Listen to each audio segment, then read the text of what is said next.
If I asked you to guess which countries had the second highest number of Nobel Prizes in chemistry over the past 2 decades, which would you pick? Maybe Germany, France? It's Israel and Japan. 12 Israelis have gone on to win Nobel Prizes. 6 of those Israelis won the prize for chemistry. 2 got the prize in economics, 1 Israeli author won the literature prize, and over the years, 3 have been awarded the Peace Prize for negotiating certain agreements, with mixed results, as we'll see.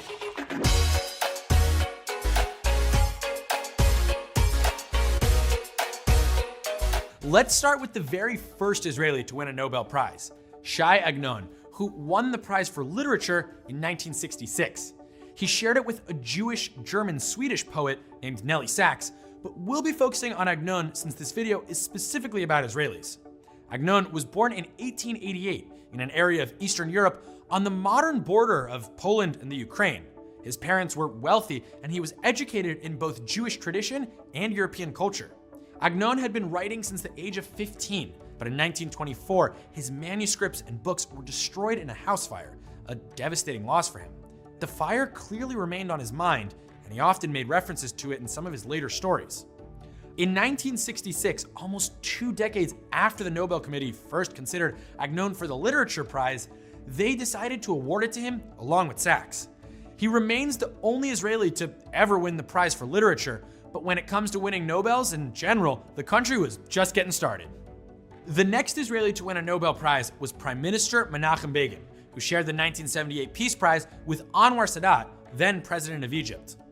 They were awarded the prize for the peace agreements they negotiated earlier that year.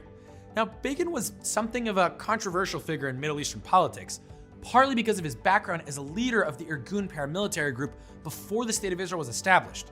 When he arrived in Oslo to receive the award, hundreds of pro-Palestinian demonstrators organized protests, to the point that the ceremony had to be moved elsewhere. Despite the controversy surrounding Begin, though, he accomplished a lot over the course of his political career. But we have a whole separate episode about him that you can check out if you're interested in learning more.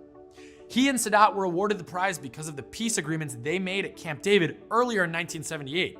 Egypt and Israel had been enemies ever since the State of Israel was established, and the Camp David Accords transformed that into a much friendlier relationship that continues to this day.